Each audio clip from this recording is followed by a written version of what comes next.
My story starts on the frigid shores of Maine, where my childhood unfolded in the shadow of a crumbling lighthouse. My parents had bought the property on a whim, hoping to turn it into a bed and breakfast, but the dream never materialized.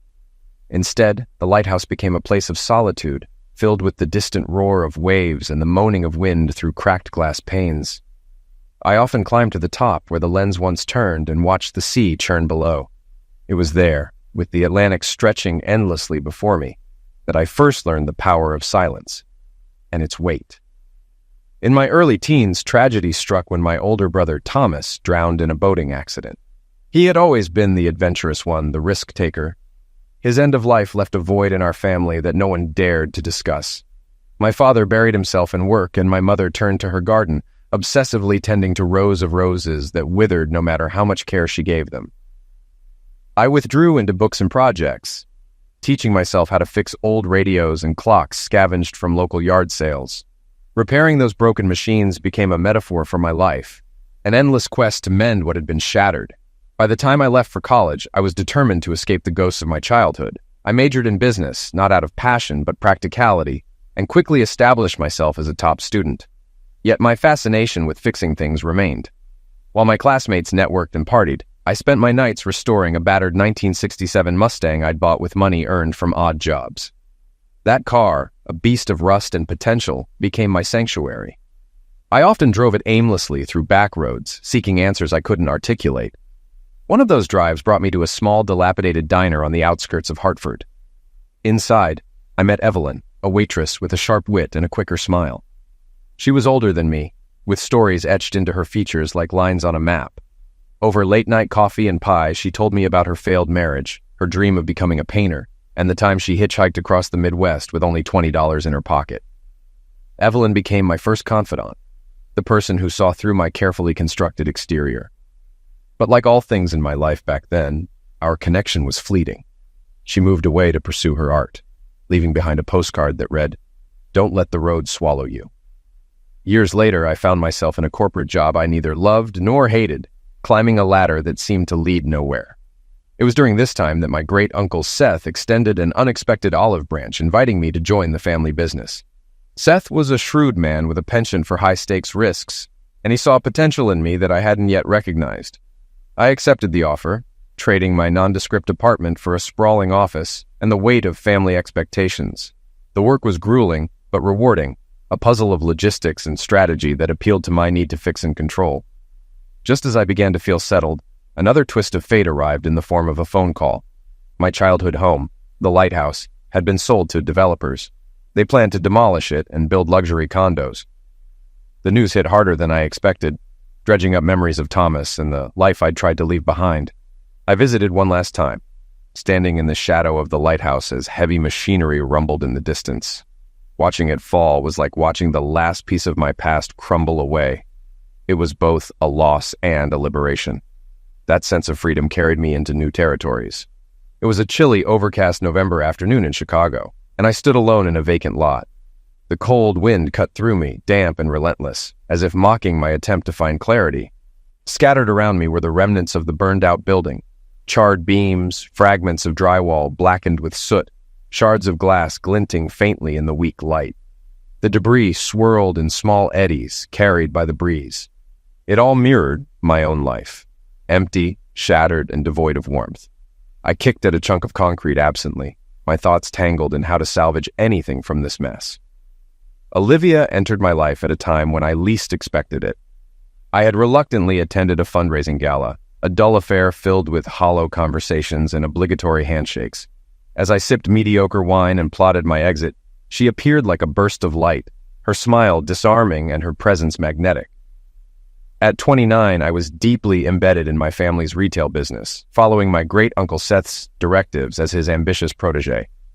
Olivia, with her confidence and grace, disrupted the monotony of that evening, and eventually, my life. From the moment she greeted me, she made the world feel a little less tedious and a little more alive. Olivia was captivating, charming, confident, and stunningly beautiful. Her bronze skin, graceful frame, and lively personality made her magnetic. Suddenly, the dull event felt less like a chore. I had always been confident in business and sports, but when it came to social situations, especially with women, I stumbled. I was reserved, inexperienced, and unsure of myself. But Olivia's easygoing demeanor disarmed me. By the end of the night, I mustered the courage to ask her out, and to my surprise, she said yes. Our first date was unforgettable. We discovered common interests and an effortless chemistry that drew us closer. Within weeks, we were inseparable. Olivia wasn't shy about taking the lead in our relationship. She was bold and decisive in ways I admired. One night, she made her feelings crystal clear, pulling me inside her house in a way I'd never forget. From then on, closeness became a natural and joyous part of our lives. Within a year, we were married and building a life together. We bought a beautiful 4-bedroom home in an upscale neighborhood, landscaped the yard, got a dog, and settled into what felt like a perfect life. Marriage was everything I'd hoped for: companionship, emotional support, and a deep connection. Of course, we faced challenges. My demanding work schedule sometimes left Olivia feeling neglected, and I occasionally found her quirks irritating. But the real issue was the time we spent with her family. Her parents were friendly and well-meaning, but had a habit of offering unsolicited advice and gently pressuring us to have kids. They weren't around enough to cause significant friction, but her sister Mindy was a different story. Mindy was a shorter, slightly rounder version of Olivia, mimicking her style and mannerisms. The two were inseparable, always whispering, laughing, and sharing inside jokes. Since Mindy and her husband Bruce lived nearby, they were frequent visitors, a little too frequent for my liking. Mindy's husband Bruce grated on me. He was tall, good-looking, and overly self-assured, but not particularly bright. Bruce ran his family's struggling furniture store in Joliet and spoke about it as though it were a Fortune 500 company. His constant boasting about his supposed business savvy was laughable given his obvious mismanagement. Still, for Olivia's sake, I kept my opinions to myself, nodding politely as Bruce droned on during family gatherings. 2 years into our marriage, Olivia asked me to help Bruce and Mindy financially. She set the stage with a romantic dinner, dressed to impress, and created the perfect atmosphere. I thought she wanted an intimate evening together, but her real agenda emerged over dessert. She explained how worried she was about Bruce and Mindy, then revealed the issue.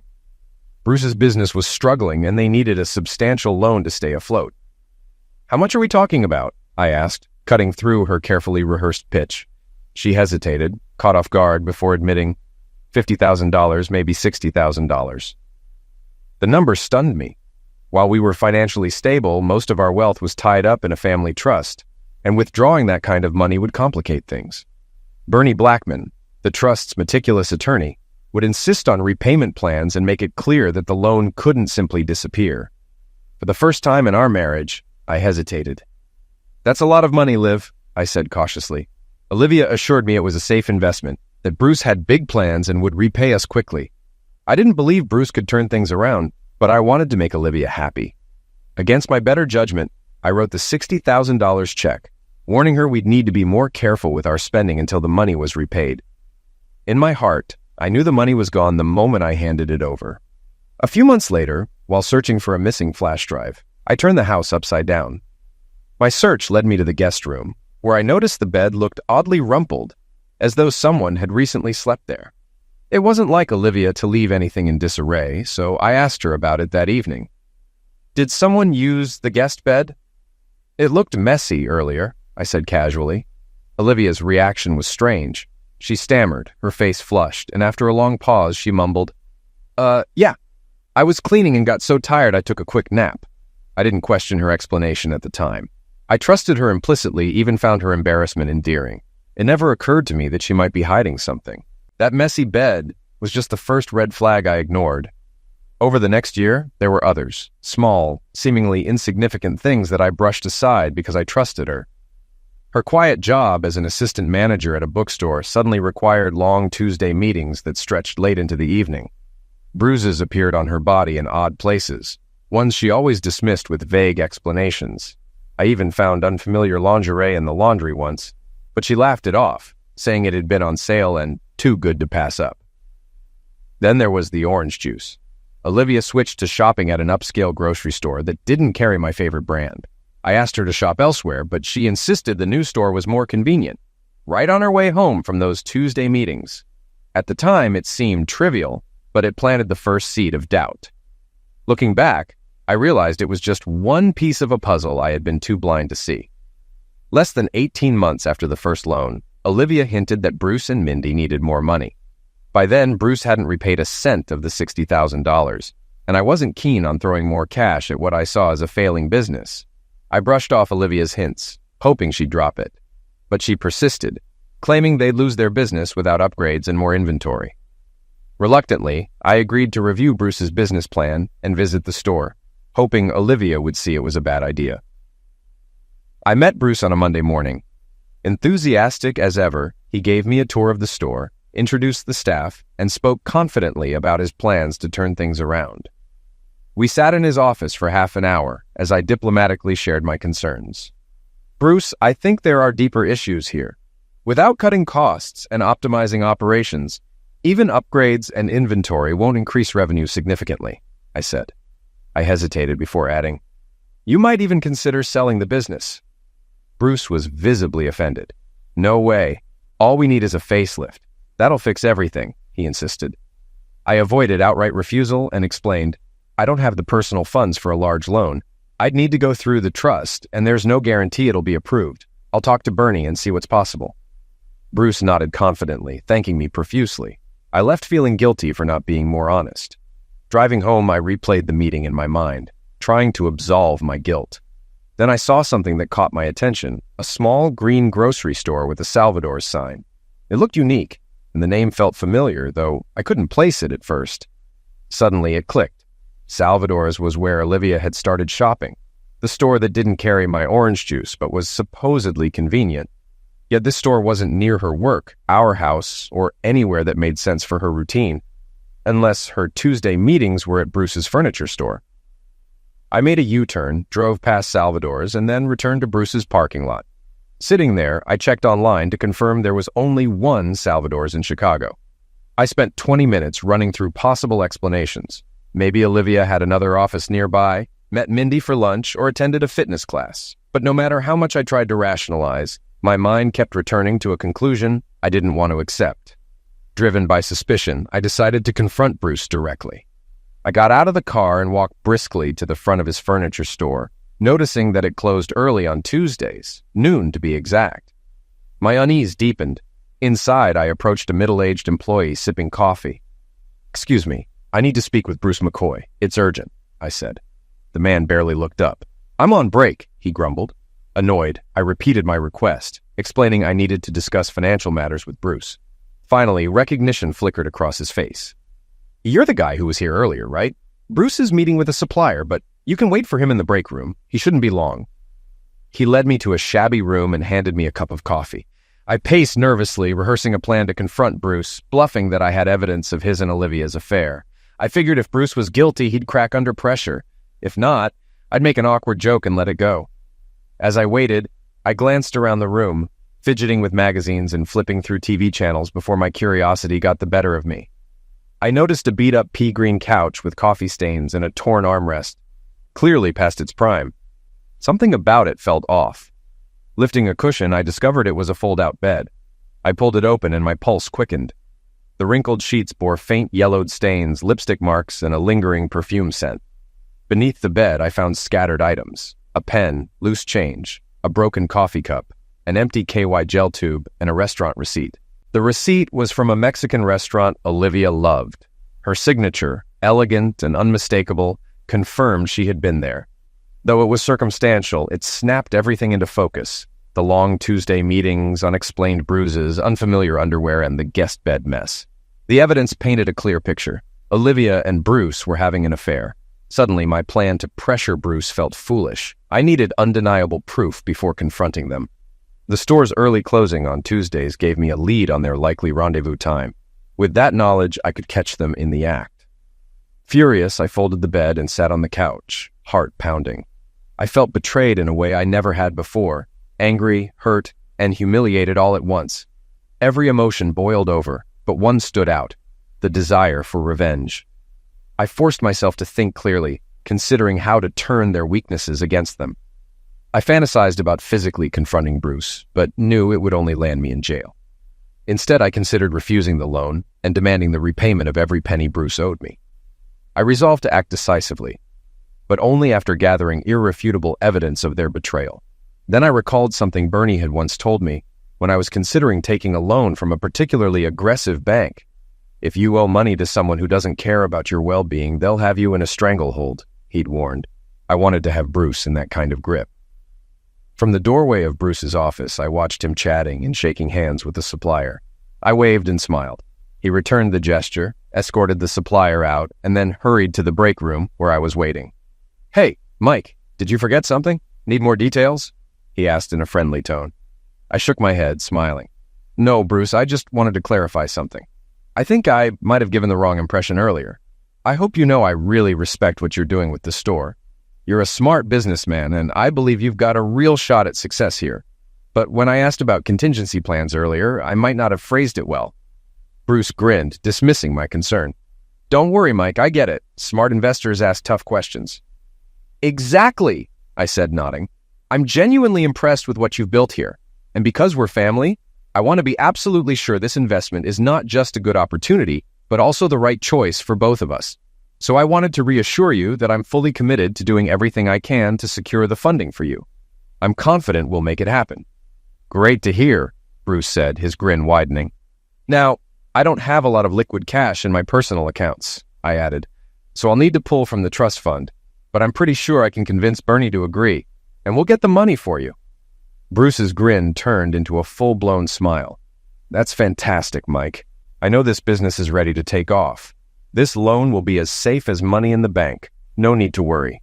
"I'm not worried," I replied. "Bernie will want to formalize everything, though. He's very particular about protecting the trust. There will need to be collateral and clear terms, but if you're okay with that, I think we can get it finalized within a week." The next morning, I walked into Bernie's office and sank into a chair. He was on the phone, jotting notes, and held up a finger to let me know he'd be with me in a moment.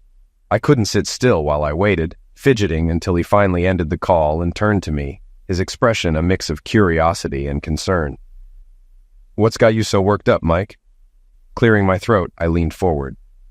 "Bernie, I'm going to need to tap into the trust for a significant loan." "Okay," he said, opening a spreadsheet. "What kind of loan, and how much are we talking?" I leaned in further. "Before we get into the details, I need your complete confidentiality on this." "Of course," Bernie began, but I cut him off. "No, listen," I said firmly.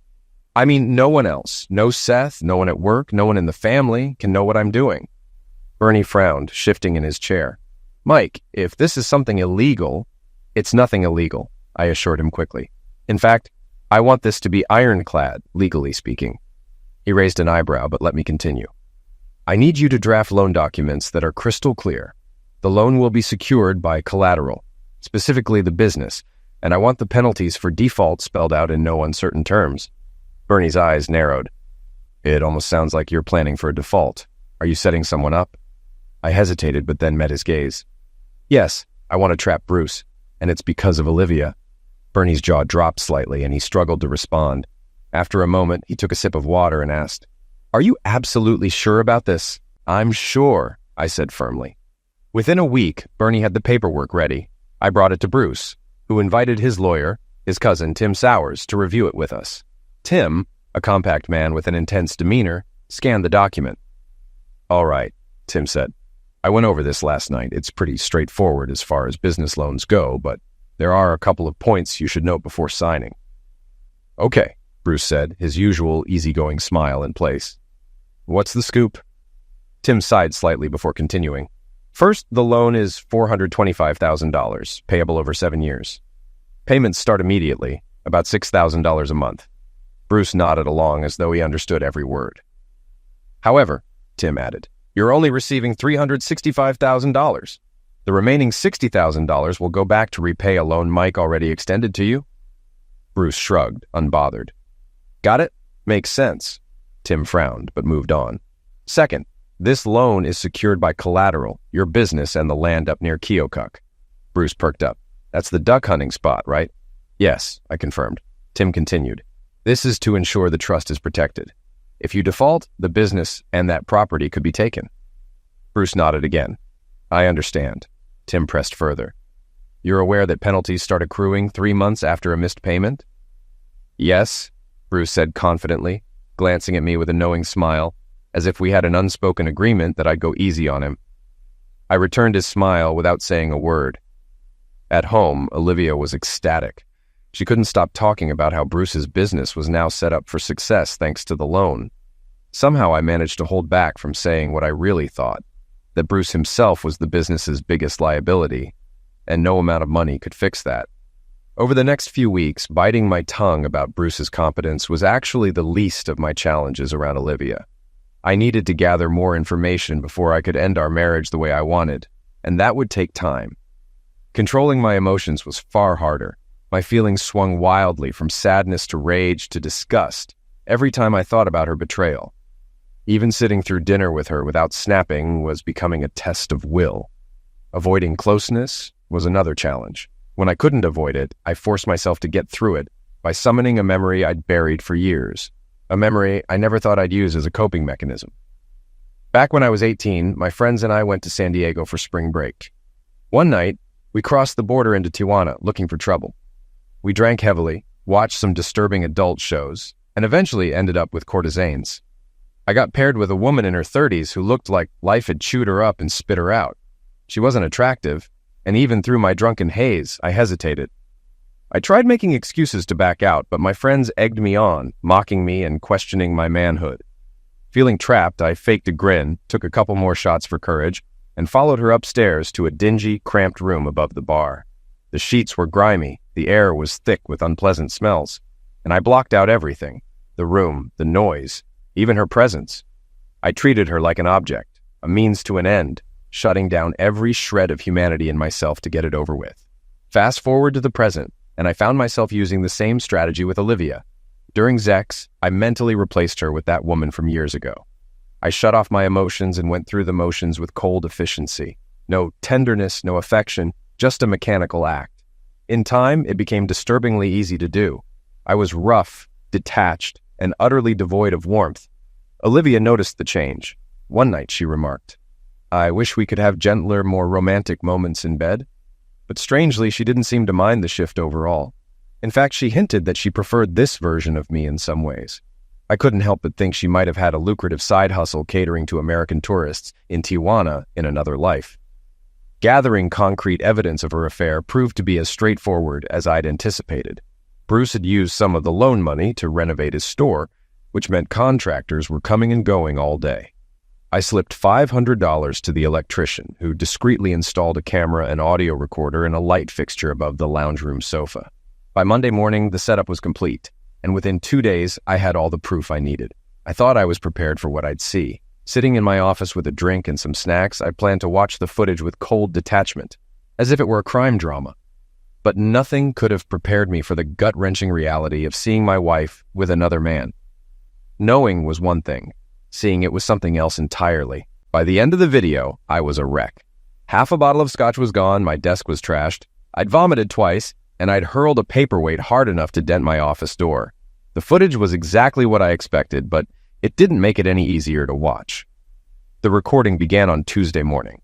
Around midday, a woman in a blue dress arrived carrying a large shopping bag.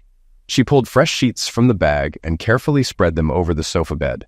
I slowed the footage when I realized the woman was Olivia. She took a bottle of wine and 2 glasses from the bag, then neatly folded her dress and placed it back inside. Wearing thigh-high stockings, a revealing bra, and French-cut underwear, she perched on the edge of the sofa with a novel, looking for all the world like an actress in some avant-garde art exhibit. When Bruce finally walked in, Olivia set the book aside, greeted him with a smile, and hugged him.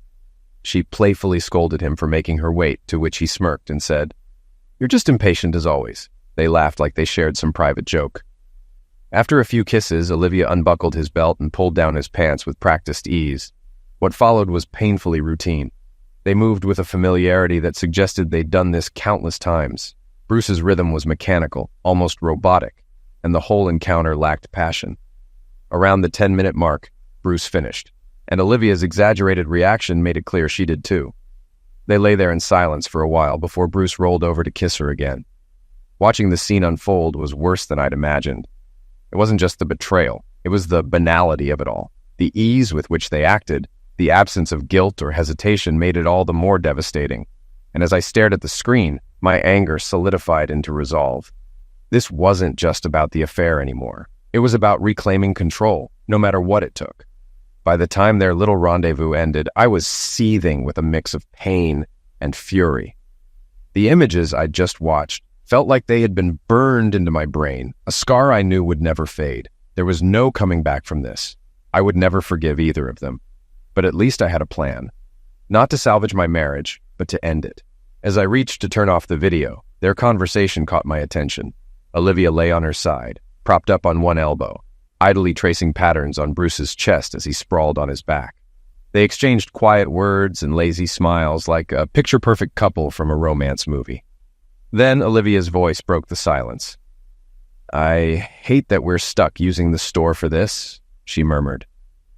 Bruce rolled onto his side to face her. "What other choice do we have? If we went to a hotel, it'd leave a paper trail. And you remember what happened the last time we tried sneaking around at one of our houses? We almost got caught." Olivia sighed, frustration evident in her voice. I know, it's just... This place is depressing. There's nothing sexy about changing dirty sheets from last week before we can even get started." Bruce reached out to stroke her cheek, his smile softening. "Maybe we should just run away together," he suggested lightly.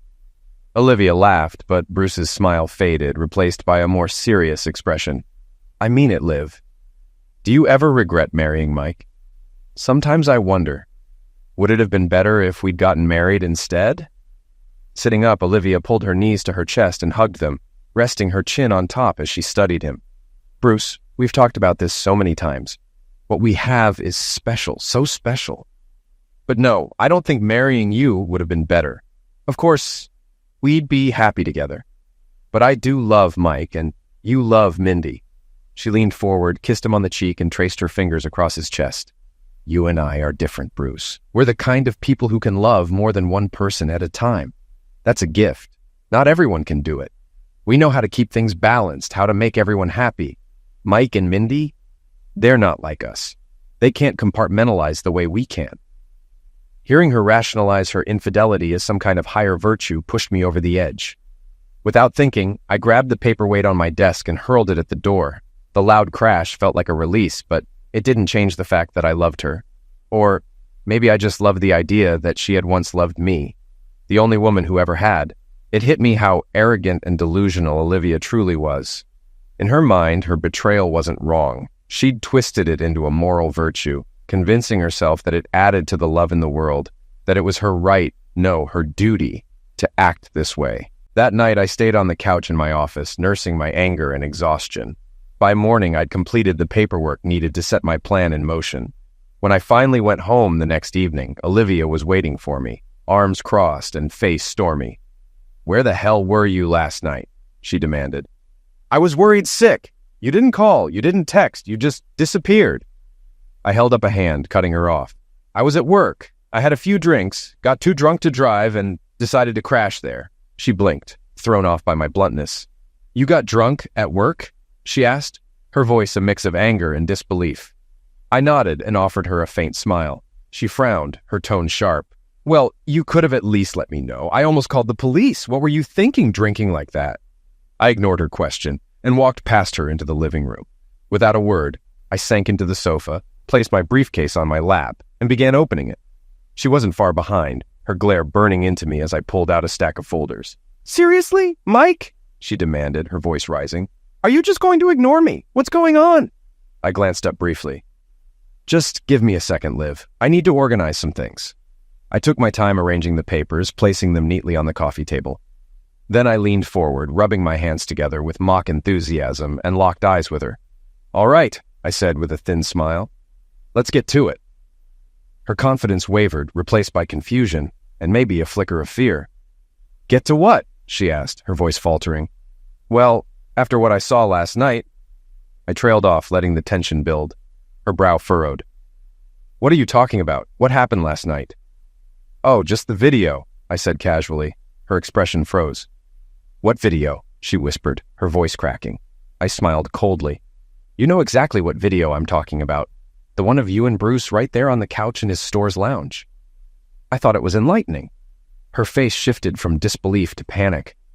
Her mouth opened and closed as she struggled to form words, her wide eyes darting between me, the papers, and the door as if searching for an escape. Finally, she managed to stammer, "Mike, I don't understand." "Come on, Olivia," I said, my tone sharp. "You can't be that clueless. I know about you and Bruce. I know what you've been doing every other Tuesday for over a year." I gestured to the papers on the table. "This, right here, is the beginning of the end of our marriage." She gasped, covering her mouth. "Mike, please, we can work through this. I can explain." "Oh, I think I've got it all figured out," I interrupted. Reaching into my briefcase, I pulled out a DVD, held it up briefly, then slid it across the table toward her. "This right here contains all the clarity I need. A full expose of my loving wife and her charming affair with my brother-in-law." Olivia's gaze locked onto the DVD like it was a coiled snake, her body instinctively pulling back even as she made no attempt to touch it. "Go ahead, Liv, that's your copy," I said, my tone laced with sarcasm. "I won't get into how I got it, but don't worry. I've kept my own version for future use. Consider it a teaching aid for your enlightened philosophy on love and loyalty." She shifted slightly, as though she was about to stand, but hesitated, and sank back into the chair. Her lips pressed together before she spoke, her voice wavering under the guise of composure. "Mike, please, try to look at this from a broader perspective. There's no need to ruin our lives just because we see love and relationships differently. I love you and have always embraced our differences. Can't you do the same?" I scoffed, shaking my head. "Differences? Are you seriously calling cheating on your husband a difference or a talent? Because, Liv, let me tell you, cheating doesn't require talent. Anyone can do it. It's not exactly an achievement." She paused, looking up at the ceiling as if searching for the right words before returning her gaze to me. "Not talent, ability. That's the right word. I have the ability to love more than one person at a time. I've always had that capacity. And without clinging to outdated ideas about relationships, there's no reason I shouldn't embrace it." I leaned forward, my patience evaporating. "Stop, just stop. You're making me sick with these excuses. You think you've got some magical gift that justifies lying, deceiving, and betraying me? Newsflash. Being involved with multiple people isn't some rare skill. It doesn't make you special. It just makes you a cheater." Olivia's expression shifted in an instant. The apologetic mask she had been wearing disappeared, replaced by a steely glare. She straightened her posture, her voice cutting through the tension with sharp defiance. "So, I'm a cheater. Fine," she said, her eyes locked on Mike. "From your perspective, I get how it might look that way. But let me make one thing clear. I never stopped loving you, Mike. I never stopped loving Bruce either." Her tone hardened further, unapologetic. "I didn't betray my emotions or my truth for some antiquated notion of monogamy. You can call me whatever you want, but I don't regret a single thing. Not one." Her breathing quickened, her face flushed with a mix of anger and passion, her eyes daring me to challenge her. I let the silence linger for a moment before responding. "Is this the life you want, Olivia? Some kind of open love, free-for-all hopping between one guy and another? If that's what you want, fine. But let's drop the pretense. You didn't tell me about Bruce because you knew I wouldn't accept it. You knew it was wrong." She turned her head away, refusing to meet my eyes, but I pressed on. "You lied to me, for years. You pretended we were a team, a partnership built on trust, while you snuck around with Bruce. And don't kid yourself. You didn't just lie to me. You lied to everyone who believed in us. You built a life on deception, Olivia. That's the truth." Tears began to streak her face, though her jaw remained clenched in defiance. She shook her head, wordlessly rejecting my accusations, but her silence spoke volumes. I reached for the papers on the table and pushed them toward her. "Read it. Hire a lawyer if you want. It's all there." She finally broke the silence, her voice trembling. "What if I don't want a divorce?" "Then that's too bad, because you're getting one," I said bluntly. A pause. Then with a hint of cruel humor, I added, "But hey, on the bright side, you won't be alone. I'm sure Bruce will be more than happy to keep you company." That night, I packed my things and moved into an apartment near the office. In the days that followed, I returned to my old self, a workaholic with no interest in socializing. The office became both a refuge and a prison. The long hours were grueling, but staying home meant tormenting myself with thoughts of Olivia. I couldn't stop picturing her with Bruce, replaying every detail, wondering if she thought about me or if she was already in his arms again. To escape the mental spiral, I buried myself in work. My usual approach to challenges, prolonged, aggressive strategizing, felt unbearable when applied to our divorce. I couldn't stand the thought of dragging it out. Instead, I offered Olivia a large lump sum in exchange for a fast and painless separation. I made it clear, if she didn't agree, the deal would be off the table. A part of me wanted her to fight back, to beg for another chance, to prove that our marriage mattered to her. I wanted her to show me that she cared about more than just the money, but she didn't. Her objections were weak, her arguments half-hearted. She accepted the offer with little resistance, and just like that, our marriage unraveled. 60 days later, it was over. A couple of months later, just as I'd expected, Bruce started falling behind on his loan payments. He received warnings in a formal letter from Bernie, clearly outlining that we would begin seizing assets if the matter wasn't resolved. Bruce bombarded us with phone calls and emails, pleading for more time, spinning excuses, and making empty promises. I instructed Bernie to hold firm. There would be no leniency. As soon as the law allowed, we would repossess everything we could. The night before the scheduled asset seizure, Bruce begged me for a face-to-face meeting. I agreed, sensing his desperation. He was running out of options and looking for anyone, especially Olivia, to bail him out. I relished the thought of seeing him squirm. We met in my office after hours. The building was nearly deserted, with only my assistant Sherry staying late, ready to handle paperwork if needed. When Bruce arrived, he was visibly nervous, his handshake clammy and his movements hesitant as he entered my office. Behind him, to my surprise, was Olivia. She lingered in the doorway for a moment before stepping inside. My breath caught for a moment when I saw her. She was dressed to eliminate, wearing an outfit I used to love, her makeup flawless, and that familiar, fiery smile playing on her lips. There was no doubt in my mind that she was here to play her role, trying to manipulate me with whatever emotional hold she thought she still had. For a fleeting second, I felt an overwhelming urge to rush to her, to hold her, kiss her, but I crushed the thought. I forced my face into a cold mask, muttered a curt greeting, and kept my distance. Truthfully, I hadn't anticipated her being part of this meeting. I had meticulously planned how it would go, envisioning every move, but her presence was a wild card. For a moment, I considered sending her out, but then I decided she might inadvertently make the encounter more satisfying. Bruce started with his usual charm, plastering on a wide grin and diving into small talk. "Mike, I just want to fix this. I respect you so much, and I hate how things have turned out. I want to make it right." I couldn't believe he actually thought we could bury the hatchet and return to some semblance of friendship. I stared at Bruce, my expression icy, and cut him off mid-sentence. "Bruce, spare me the performance," I said coldly. "Your apology means absolutely nothing to me." He recoiled as though I'd slapped him, his strained smile crumbling. After a tense pause, he nodded, his shoulders slumping. "All right, Mike," he said quietly, his voice subdued. "Let's get straight to business." Bruce looked at me expectantly, waiting for some signal to proceed. I gave him a curt gesture to continue. He licked his lips nervously, ran a shaky hand through his hair, and launched into his pitch. He assured me he fully intended to repay the loan but needed more time. Shifting the blame onto Bernie, he claimed the man was being inflexible. Bruce pressed me to give him another chance, arguing that his business was on the verge of recovery. He even insisted I'd come out ahead financially if I let him delay his payments. Leaning back in my chair, I studied him. His forehead glistened with sweat, his hands trembled, and his smile was fragile, stretched thin over his growing desperation. After a moment of silence, I spoke, my tone calm but razor-sharp. "Bruce, if you weren't a lying, scheming opportunist, maybe I'd consider giving you a break." His face drained of color. He leaned forward, stammering a protest, but I raised a hand to silence him. "Let's not pretend, Bruce," I said, cutting him off. "It's hard to trust a man who didn't think twice about sleeping with his brother-in-law's wife. And now you have the audacity to ask me for financial help? That's laughable." Bruce shifted uncomfortably in his chair. Olivia, clearly uneasy, broke in with a shaky voice. "Mike, you can't hold this against him. I turned on her, my glare sharp enough to make her flinch. "Olivia, why are you even here?" She hesitated. "I thought I could talk to you. Maybe remind you of what we had. I still care about you, Mike." I laughed bitterly. "What we had? Olivia, all your presence does is remind me of how Bruce figuratively screwed me over by literally screwing you. If you're here to help him, sit down, stay quiet, and stop making this worse." Her lips quivered as tears welled in her eyes, but she said nothing. She sat back, her silence filled with tension. I turned my attention back to Bruce. "Here's the deal.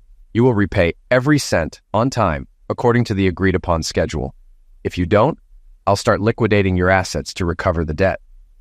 Bruce shook his head vehemently. Mike, you can't do this. You can't take my business away. I can, and I will, I replied coolly. If you don't want that to happen, find the money. Borrow it, sell something. I don't care how you do it. But the banks won't lend me anything, and my family doesn't have that kind of cash, he whined. I stared at him.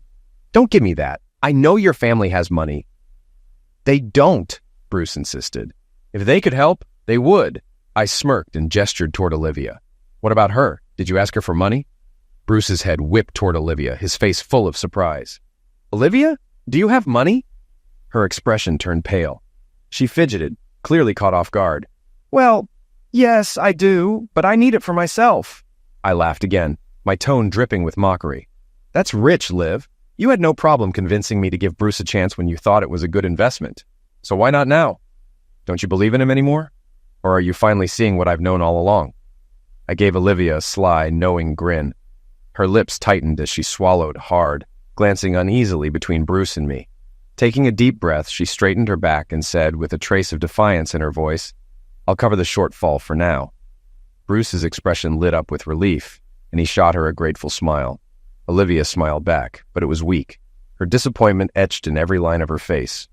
Together, they left my office. Bruce walking with a renewed sense of confidence, Olivia looking as though she'd just made a deal with the devil. As I held the door open, I offered one final instruction. Remember, Bruce, I said coldly, I don't care how you do it, just get me my money. You'll get your money, he snapped, bitterness creeping into his tone. Olivia's worried glance didn't escape me. Over the next few months, I buried myself in work, efficient and detached with everyone I interacted with. Social events were out of the question. Every effort I made to distract myself from Olivia's betrayal seemed futile.